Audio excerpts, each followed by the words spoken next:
and the opportunity to speak to these fine folks here today, Mr. Daniels.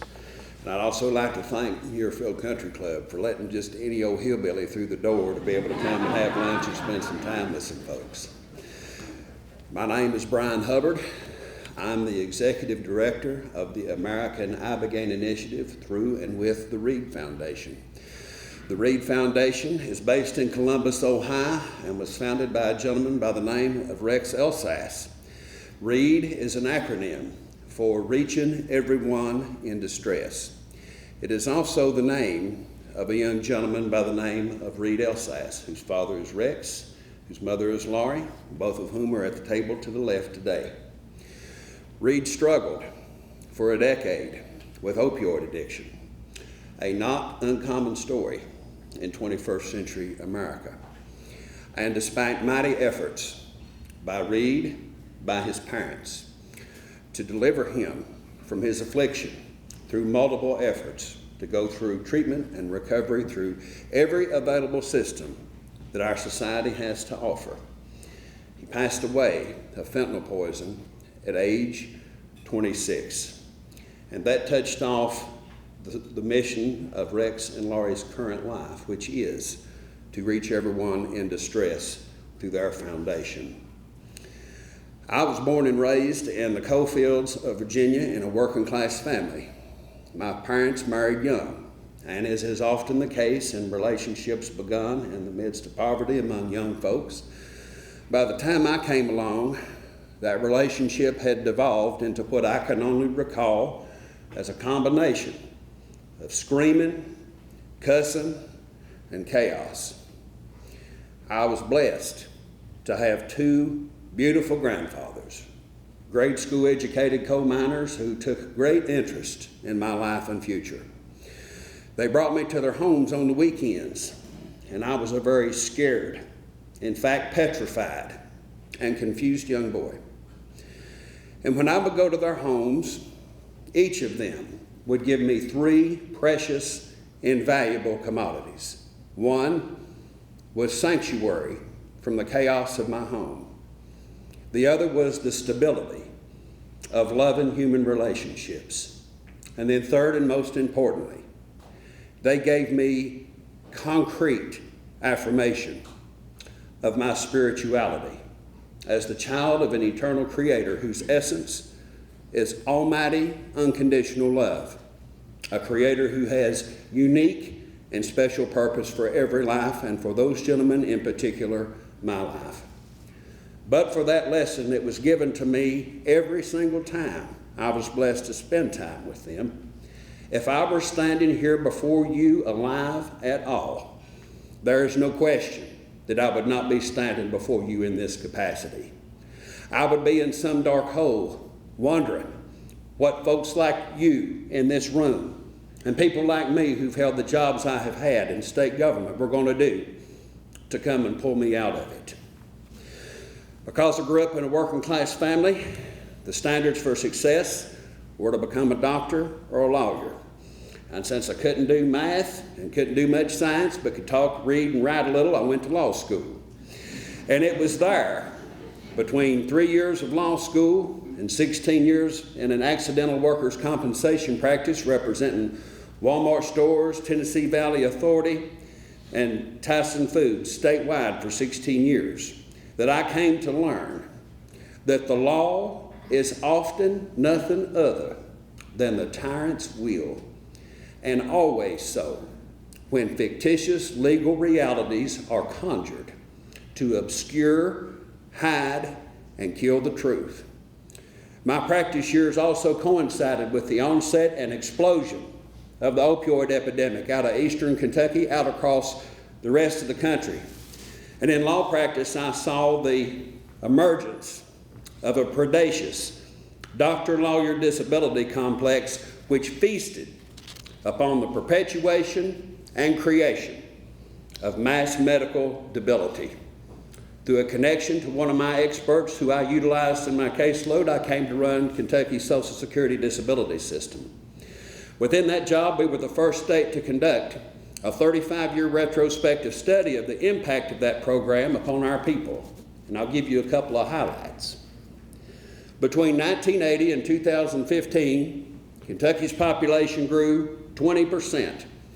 Enrollment in the Social Security Disability Program grew 249%. Childhood enrollment in the Social Security Disability Program grew 449%.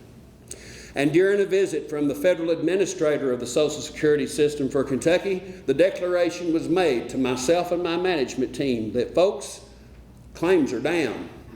And that's bad, because claims equal budget. Straight from the government's mouth. When we paired enrollment statistics with those that pertain to the issuance of habituating prescriptions to the state's SSI Medicaid population, we found that between 2001 and 2015, the issuance of opioid medication to every SSI Medicaid adult grew 210%, from 47 pills per person to 147 pills per person.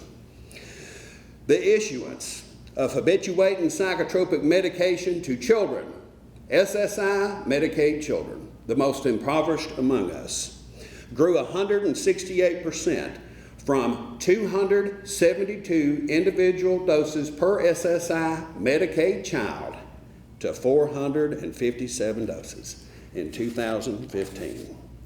I came to run the state's Office of Medicaid Fraud and Abuse Control, which is a law enforcement agency that investigates and prosecutes medical providers for fraud on that system.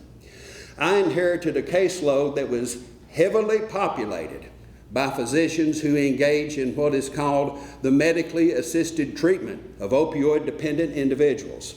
Now, within that cadre of professionals are a great number of tremendously benevolent individuals who utilize all of their professional knowledge and skill to liberate human beings from the curse of opioid dependency. But there are others who are white-jacketed drug dealers who do nothing other than ply their trade to foment diversion, which creates as much addiction as it effectively treats.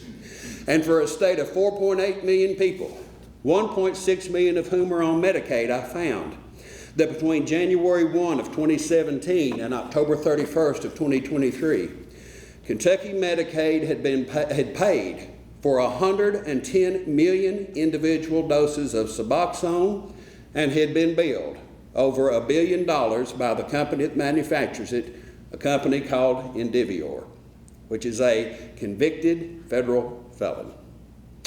In 2015, Princeton economists Ann Case and Argus Deaton published a paper in which they invented a term called deaths of despair. They had noted an alarming rise of mortality among Americans due to the combination of drug overdose, alcohol-related disease, and suicide. Since 2015, 1.5 million Americans have died, deaths of despair, greater than the total number of U.S. service members lost to war throughout the entirety of American history. Almost 100,000 of those human beings have been Ohioans. Right now in the United States, there are 102 counties with life expectancies that are less than that of North Korea. We have an immiserated society which is absorbing the fallout of these catastrophic realities and often looks to government systems to solve problems they instead commodify by monetizing sustained human misery. When I ran Kentucky Opioids Commission, which had as its job the administration and distribution of almost $1 billion in the state settlement funds, secured from opioid manufacturers and distributors for their role in creating the opioid epidemic, I came to recognize that desperate times call for desperate measures. And on July 29, 2023, for the very first time, I heard about the existence of a psychoactive alkaloid derived from 3 West African botanical sources called ibogaine. And when I heard this word, this touched off almost a year of second full-time job, intensive due diligence research, and critical examination of a medicine which sounded far too good to be true. At the end of that examination, I came to 3 hard and fast conclusions about its credibility. Number one, ibogaine resolves physiological substance dependence within a dramatically accelerated time frame, that being 36 to 48 hours for 80% of individuals who receive but a single treatment. That number goes to 97% with a second supportive dose. Not only does it resolve physiological substance dependence, but according to those who have received ibogaine treatment whose next stop was the graveyard to deal with their addictions, they affirm that ibogaine restores an individual's sense of ownership over their personal destiny, a destiny which becomes defined by the triumph of choice over compulsion. And having watched these problems play out at a granular level and at a macro level now for 30 years, I have come to the hard and fast conclusion that at the heart of trauma and addiction is profound spiritual affliction. And perhaps the greatest attribute of ibogaine is that it affirms the reality of the human divinity of the individual who receives its therapeutic effect. I attempted to fund a public-private partnership through the Kentucky Commission with $42 million that would have been matched by $42 million by a drug developer to advance it through the FDA as a breakthrough therapeutic, not just for substance dependency, but for those others, drivers of despair that have terminal end. And while that project fell victim to malicious political interference in the Commonwealth of Kentucky, I can stand here and thank God for the existence of the Reid Foundation, which laid its helping hands on the project and has helped successfully transplant it to the fertile soil of the Lone Star State of Texas, where yesterday its state Senate voted out by a vote of 26-5 legislation there that will finish the job that was begun in Kentucky.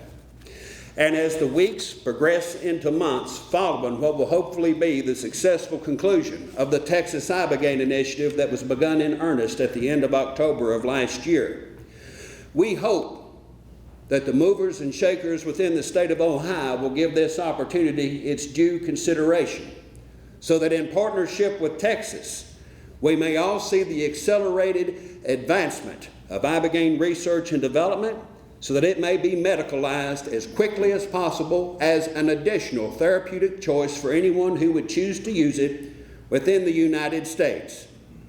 And by achieving this objective, hopefully, we will hasten the day when we can deliver good tidings unto the meek, bind up the brokenhearted, proclaim liberty to the captives, and the opening of the prison to them that are bound. Thank you for your time and considerate attention.